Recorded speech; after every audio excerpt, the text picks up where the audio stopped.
Assalamualaikum warahmatullahi wabarakatuh. USM News kembali hadir menjumpai Anda. Beragam informasi menarik akan kami sajikan untuk Anda selama 30 menit ke depan. Bersama saya Salsabila Gabriel, berikut USM News selengkapnya.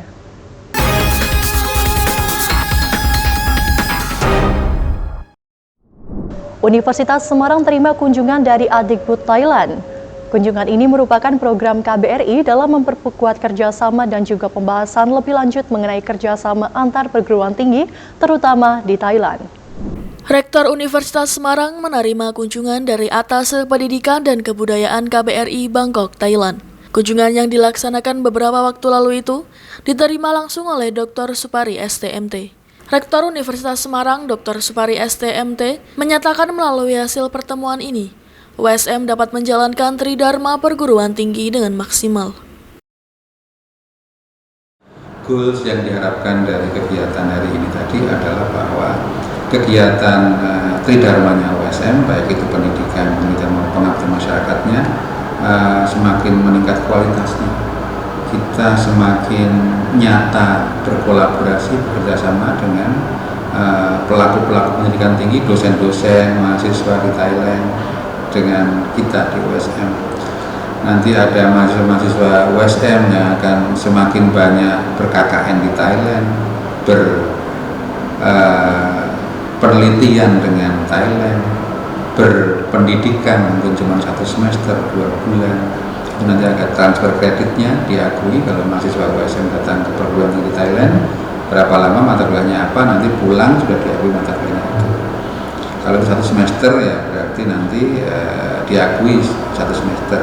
Kalau itu 2 tahun juga 2 tahun. Jadi ada. Kalau mungkin nanti ke depan akan ada double degree. Jadi ada kerjasama akademik di pendidikannya. Jadi mahasiswa USM dari USM nanti ada rasa Thailandnya di sana. Jadi makin tahu. Pertemuan ini merupakan agenda untuk membahas lebih lanjut mengenai kerjasama antar perguruan tinggi, terutama di Thailand. Atase Pendidikan dan Kebudayaan Kedutaan Besar RI di Bangkok, Thailand, Insinyur Ahmad Wicaksono M. Engineering PhD menyampaikan apresiasinya pada USM atas partisipasinya mengirimkan mahasiswa KKN ke Thailand Selatan. Kunjungan ini merupakan program KBRI untuk memperkuat kerjasama. Saya menyampaikan kepada Pak Rektor dan beberapa Rektor kemungkinan peluang kerjasama dengan perguruan tinggi yang ada di Thailand itu bisa juga melalui peningkatan riset bersama, publikasi bersama, lalu kemudian pertukaran dosen, pertukaran mahasiswa, atau mana yang bisa dilakukan lebih cepat, lebih bagus. Kemarin USM sudah mengirimkan mahasiswa KKN internasional di Thailand Selatan. Terima kasih, itu sudah membantu sosialisasikan bahwa mahasiswa Indonesia itu bagus di Thailand. Terima kasih. Adanya kerjasama internasional ini bertujuan untuk membina hubungan antar negara dalam mendukung peningkatan kualitas sumber daya manusia. Meningkatkan serapan alumni di dunia kerja dan juga memberikan peluang berkarir menjadi tujuan utama Universitas Semarang dalam penyelenggaraan Walk Interview Career Day. Melalui USM Career and Alumni Center, dalam penyelenggaraannya kegiatan ini turut menghadirkan banyak perusahaan terkemuka. Universitas Semarang Career and Alumni Center menggelar Walk Interview Career baru-baru ini di Auditorium Insinyur Wijatmoko USM. Kegiatan ini menjadi sarana untuk membuka peluang karir mahasiswa dan alumni USM. Menekankan fungsi universitas dalam mengembangkan mahasiswa melalui job fair yang bertujuan meningkatkan serapan alumni di dunia kerja dan memberi mereka peluang berkarir. Hal itu turut disampaikan Wakil Rektor 3 USM Dr. Muhammad Junaidi SIMH. Kami dari Universitas Semarang hari ini mengadakan job fair yang kemudian dalam kapasitasnya berfungsi untuk meningkatkan serapan dari para alumninya untuk kemudian terus bisa bekerja di dunia usaha dan kemudian bisa memiliki perspektif yang lebih baik. Tujuan akhir daripada job fair ini tentunya kami berharap bahwa banyak para alumni Universitas Semarang yang bisa terserap dan USM menjadi salah satu pilihan untuk kemudian menempuh pendidikan di perguruan tinggi yang ada di Indonesia. Kegiatan yang diikuti puluhan perusahaan terkemuka ini juga turut memberikan kesempatan bagi para peserta untuk dapat melakukan wawancara secara langsung dengan perwakilan perusahaan yang ada. Ini acara work interview, jadi semacam job fair, tapi sebenarnya pelamar-pelamar itu udah melamar secara online di perusahaan-perusahaan yang join di sini, jadi mereka ke sini tinggal interview saja. Bagi mahasiswa program studi pariwisata, penting untuk mengetahui bagaimana potensi pariwisata yang ada di daerah masing-masing. Universitas Semarang melalui program studi S1 Pariwisata mengadakan seminar yang membahas mengenai potensi yang ada di Kota Semarang. Kegiatan yang dihadiri oleh Kepala Dinas Kebudayaan dan Pariwisata Kota Semarang ini diharapkan mampu menghasilkan mahasiswa yang turut mengembangkan industri pariwisata, khususnya di Kota Semarang.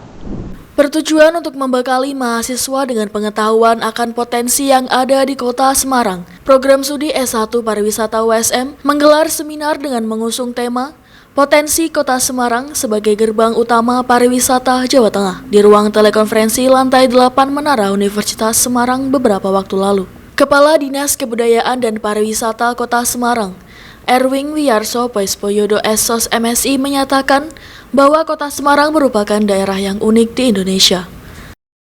Kalau kita bicara menjadi potensi ini tentunya kembali pada kita semua. Makanya tadi saya sampaikan pada saat tadi dengan teman-teman di USM ini, dengan adik-adik mahasiswa, kita sampaikan peluang-peluang yang ada di Kota Semarang dengan segala potensi yang ada.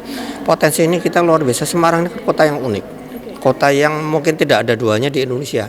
Kita punya laut, kita punya bukit, punya dataran tinggi, dataran rendah, punya gunung, dan kita punya kekuatan akulturasi budaya yang selama ini mengakar cukup kental di Kota Semarang dan menjadi nafas dari budaya sehari-hari warga masyarakat Kota Semarang.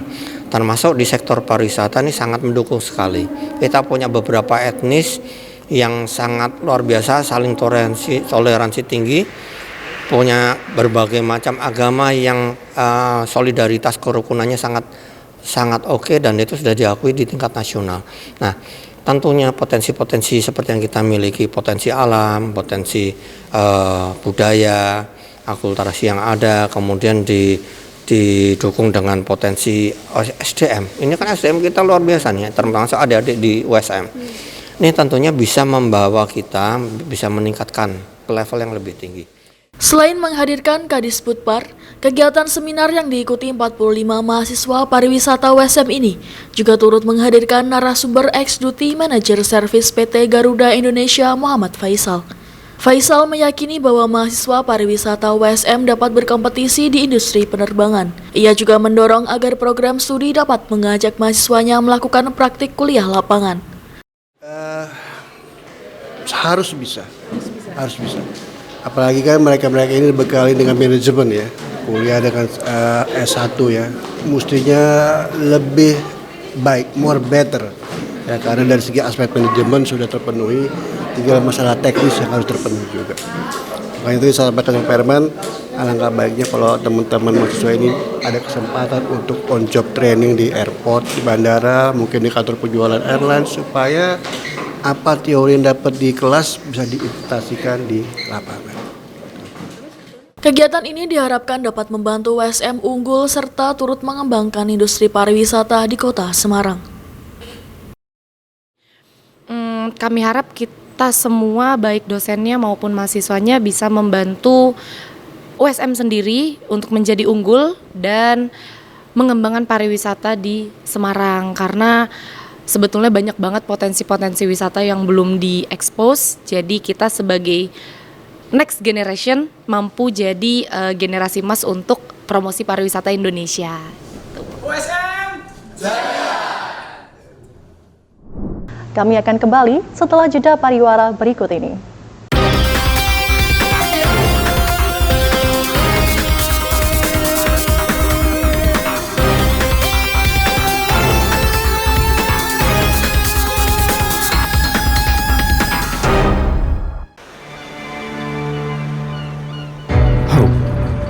Hope for an opportunity.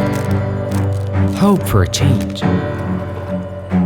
Having the right to dream creates a space of equality for the younger generations who were born with limitations. Every person has a dream, but not all can foster egotism. The genuine desire that springs from the depth of the heart with the hope to wander far to achieve the ever-growing dreams and enthusiasm.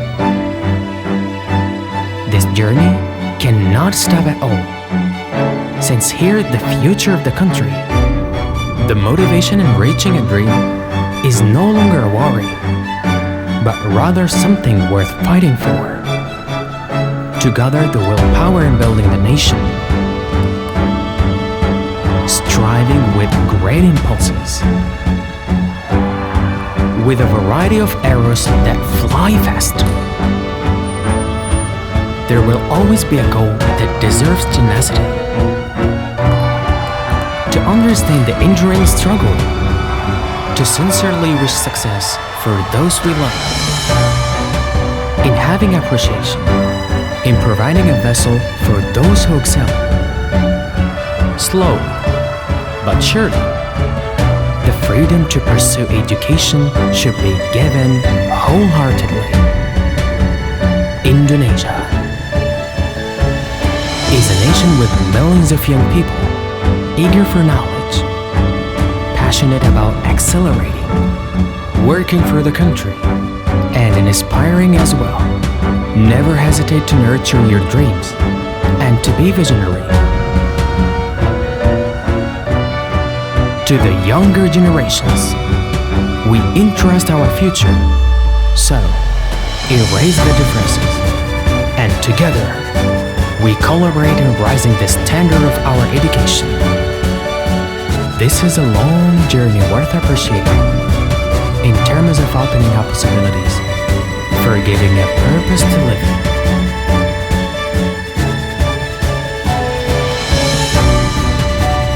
Dengan hati berinovasi membangun negeri.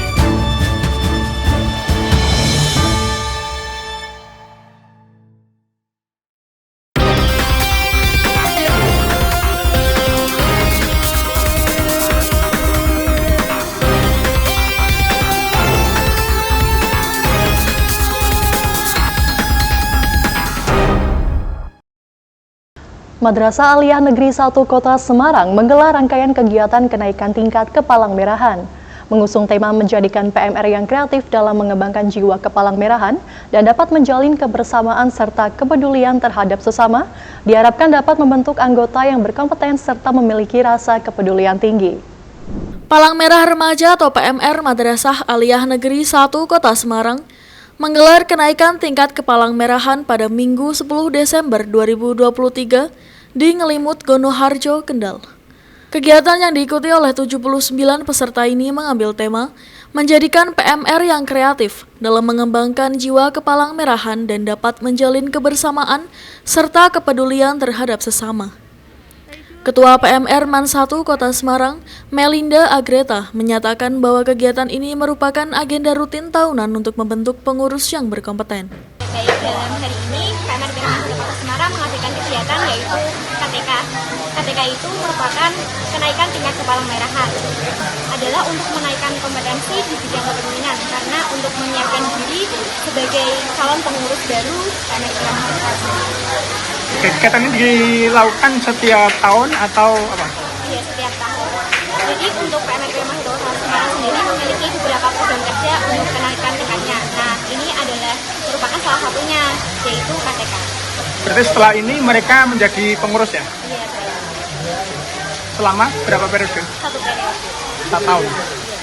Selain dihadiri anggota PMR, kegiatan ini juga dihadiri pelatih, pembina, wakasis dan pendamping dari USM yang sekaligus sekretaris Komite MAN 1 Kota Semarang Saiful Hadi MKOM. Saiful berpendapat bahwa kegiatan Palang Merah sangatlah bermanfaat bagi masyarakat.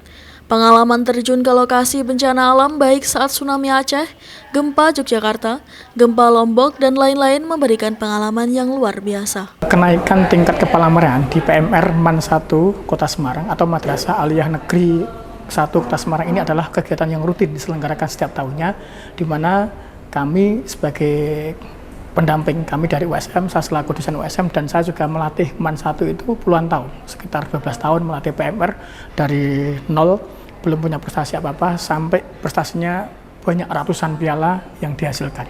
Ini adalah peran dari mitra kami sebagai pendamping dari USM. Dulu saya juga sebagai KSR, artinya KSR USM memberikan pelatihan-pelatihan sebagai pelatih di MAN 1 Kota Semarang di Kepala Merahan. Mereka ini dididik dari mulai pelatihan, mulai workshop, kemudian mulai praktek, sehingga mereka bisa juara, dikenal di Kota Semarang, dikenal di Jawa Tengah, bahkan di Indonesia. Ini salah satunya adalah berkat kerjasama antara KSR USM dan PMR MAN 1 Kota Semarang.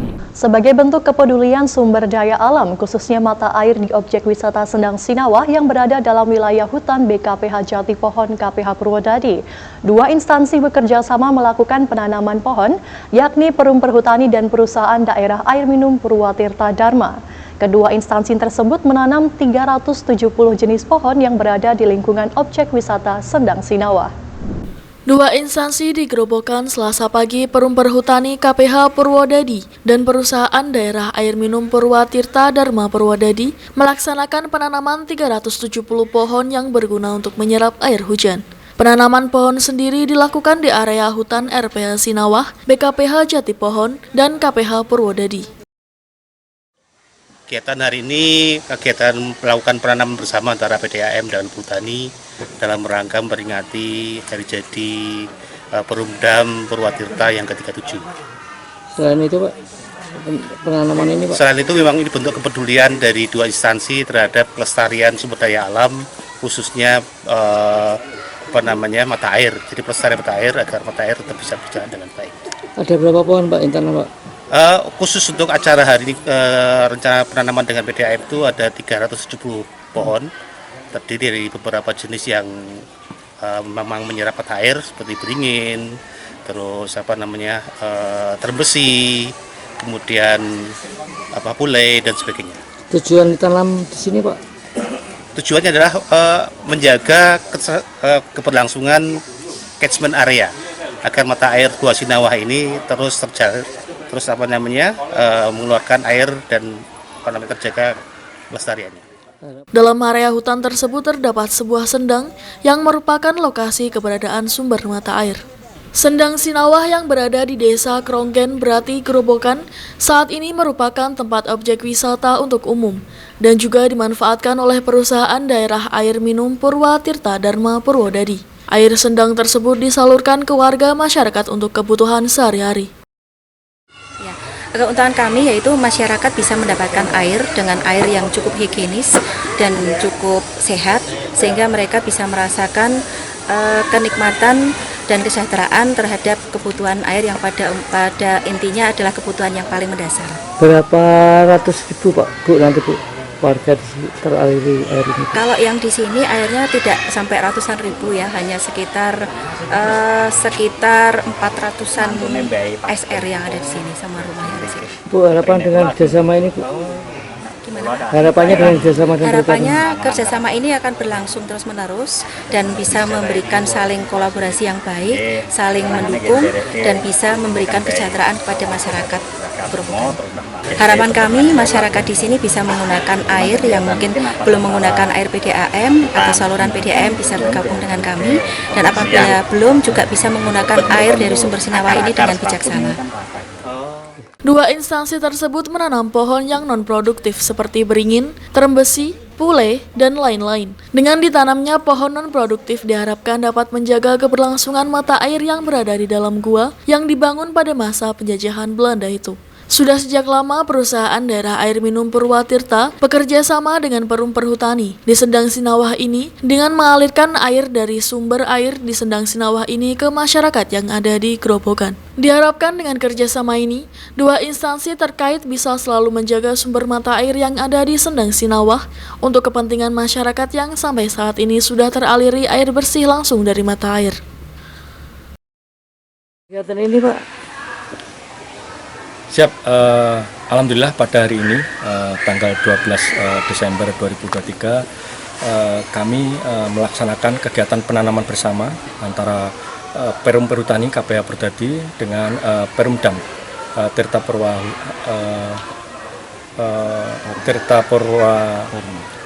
Dharma, sehingga kita bisa berkolaborasi dalam kegiatan tanam ini dengan tujuan nantinya bahwa kita akan melestarikan sumber mata air yang ada di Gua Sendang Sinawah ini, sehingga lestari dan sumber mata airnya bisa dimanfaatkan oleh PDAM untuk mengaliri masyarakat sekitar.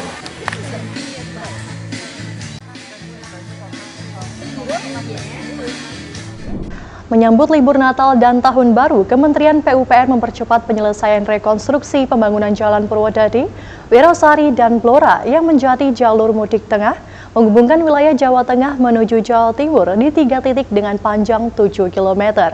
Pihak Kementerian PUPR memastikan pembangunan akan selesai sebelum Natal dan jalan bisa dilalui 2 jalur untuk kelancaran libur Nataru. Kementerian PUPR mempercepat pelaksanaan rekonstruksi pembangunan Jalan Purwodadi, Wirosari, Blora, Jawa Tengah yang menjadi jalur mudik wilayah tengah antara Provinsi Jawa Tengah menuju Jawa Timur. Kementerian PUPR memastikan penyelesaian rekonstruksi pembangunan jalan di 3 titik akan selesai sebelum Natal. Dan saat ini, pelaksanaan rekonstruksi pembangunan Jalan Purwodadi, Blora yang dilakukan oleh Kementerian PUPR di 3 titik yang panjangnya mencapai 7 km telah mencapai 90% lebih dan menyisakan 150 meter ruas jalan yang dikerjakan perbaikan yang dipastikan akan selesai dalam 7 hari ke depan. Pekerjaan rekonstruksi pembangunan jalan yang awalnya diperkirakan akhir bulan Desember akan selesai pada pertengahan bulan Desember ini. Nantinya menjelang Natal dan Tahun Baru, tidak ada skema buka tutup arus lalu lintas kendaraan karena lajur jalan sudah dapat digunakan untuk 2 jalur saat jelang libur Nataru. Pihak Kementerian PUPR melakukan rekonstruksi pembangunan Jalan Purwodadi, Wirosari, dan Blora di 3 titik dengan panjang 7 km. Menambah lebar jalan dari awalnya 6 meter menjadi 11 meter dengan menggunakan sistem geometrik dan beton fast track. Hingga kini, lajur Jalan Raya Purwodadi Blora menjadi jalur mudik wilayah tengah untuk Provinsi Jawa Tengah menuju ke Jawa Timur. Kesiapannya fungsi jalan existing rigidnya sudah fungsional, 2 lane sudah bisa dilalui, tinggal pekerjaan minor, bau jalan dan yang lainnya. Untuk kesiapan Nataru nanti kita sudah harapannya tanggal 20 itu sudah fungsional semuanya. Karena kami ada 3 paket di Purwodadi, Wirosari, Blora. Untuk paket 2A, panjang penanganan 2,6 kilo, paket 2B itu 2,9, dan paket 3 itu 3,4. Rata-rata progres mereka di atas 90, ada yang 94. Yang untuk saya berdiri ini sudah 90%, kurang 150 meter. Insya Allah dalam waktu 1 minggu sudah bisa digunakan. Kami menggunakan fast track 7 hari dengan iOS 45. Harapannya dengan umur 7 hari sudah bisa dilalui dengan kondisi seperti yang dilihat di lapangan, 2 lane bisa dilalui. Tinggal 1 lane, insya Allah di umur kalau tes betonnya nanti melampaui di atas 80-90% sudah bisa dibuka di. Tetap bersama kami di USM News.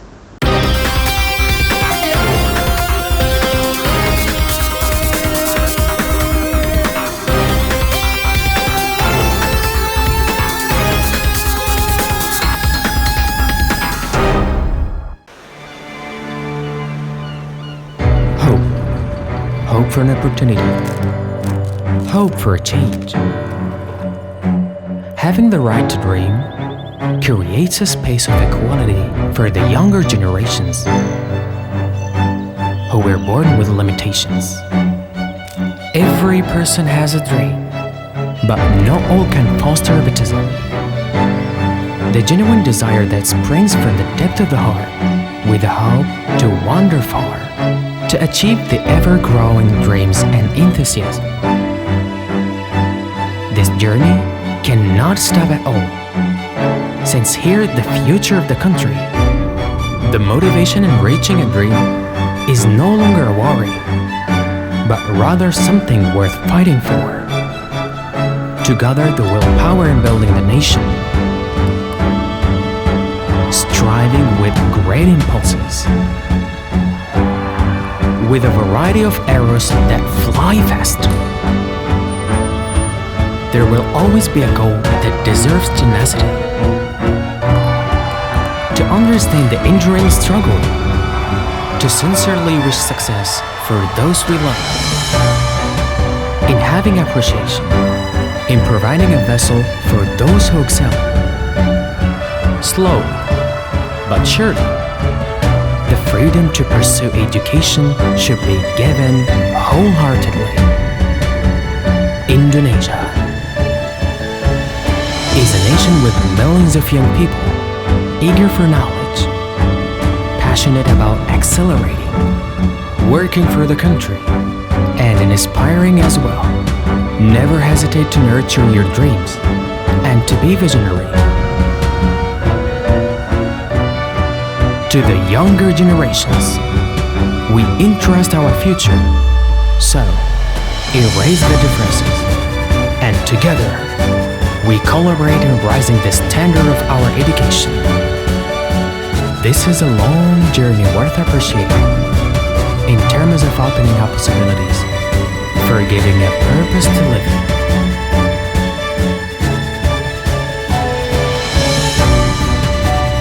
Dengan hati berinovasi membangun negeri.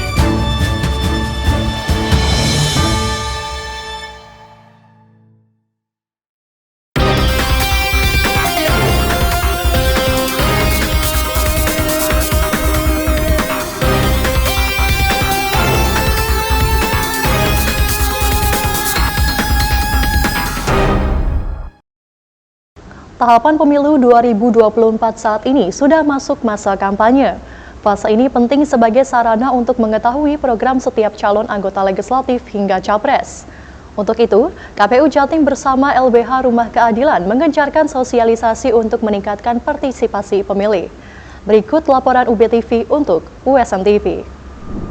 Partisipasi pemilih dalam pemilu 2024 menjadi hal penting untuk kesuksesan pemilu. Untuk itu, KPU Jatim menggandeng berbagai pihak seperti LBH Rumah Keadilan untuk aktif meningkatkan jumlah pemilih terutama di kalangan pemilih muda.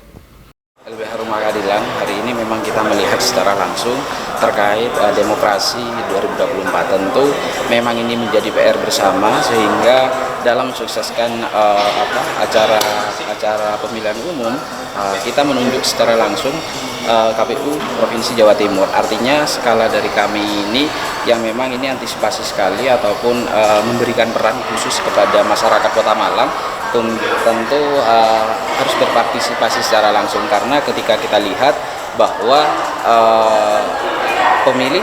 pemilih pemula ini menjadi isu-isu yang memang perlu kita perhatikan, sehingga Lembaga Bantuan Hukum mempunyai inisiatif untuk memberikan sosialisasi. Artinya secara langsung sosialisasi ini dihadiri dari beberapa perangkat-perangkat daerah, ada kepala lurah, kepala desa, ada juga lembaga masyarakat, tentu dari LSM masyarakat, sehingga harapan besar bisa tersampaikan bahwa pentingnya sosialisasi yang dilaksanakan oleh KPU Provinsi ini bekerjasama dengan LBH Rumah Keadilan memberikan respon dan saling mendukung untuk berkaitan dengan suksesnya pemilu di tahun 2024, sehingga harapan dari kami juga turut memberikan masukan melalui lembaga-lembaga pemantau. Sementara ini ketika terjadi temuan ataupun hal-hal yang memang di luar dari pelaksanaan KPU, tentu kami juga akan nanti laporkan seperti itu. Hal yang sama juga disampaikan oleh Komisioner KPU Jatim, Rohani, yang memiliki program dengan menggandeng berbagai pihak termasuk kampus untuk aktif melakukan edukasi kepada pemilih muda untuk menggunakan hak pilihnya dalam pemilu tahun 2024. Dengan berbagai institusi, termasuk di lembaga-lembaga pendidikan, termasuk di perguruan tinggi, Fakultas Hukum, Universitas Brawijaya. Mengapa ini kami lakukan? Kami ingin menjangkau jejaring sosialisasi ini lebih luas gitu ya, termasuk menangkap peluang di mana kantong-kantong pemilih pemula itu ada, pemilih muda ada. Salah satunya adalah basis di kampus. Tapi kami sangat bersyukur karena dari elemen peserta yang datang itu justru mereka adalah para pemangku kepentingan di lembaganya masing-masing, sehingga nanti kami berharap informasi yang dia dapatkan hari ini itu masih bisa diteruskan di lingkungannya. Untuk komposisi pemilih pemula sendiri Mbak, untuk di Jadi Jawa Timur? struktur DPT kita secara nasional itu memang sebagian besar didominasi oleh pemilih di usia atau kelompok umur kurang dari 40 tahun, antara 17 sampai 40 tahun. Atau mungkin orang lebih familiar menyebutnya sebagai Gen Z dan juga generasi milenial. Tapi mereka belum tentu sebagai pemilih pemula, ya, karena bisa jadi yang usianya sudah mencapai 40 tahun itu mereka sudah 2-3 kali menggunakan hak pilihnya di kepemiluan ini. Dari Malang, tim liputan Newspoint UB TV untuk USM TV. Pemirsa, menjadi sebuah kawasan tua di kota San Diego, California, Gaslamp Quarter menjadi kawasan yang dikenal sebagai pusat kuliner, entertainment, dan hiburan malam dengan arsitek abad 19. Selengkapnya laporan VOA untuk USM TV terangkum dalam 5 km. Informasi ini sekaligus menutup perjumpaan kita hari ini. Saksikan terus USM News hanya di USM TV. Saya Salsabila Gabriel dan seluruh kru yang bertugas pamit undur diri. Terima kasih. Wassalamualaikum warahmatullahi wabarakatuh.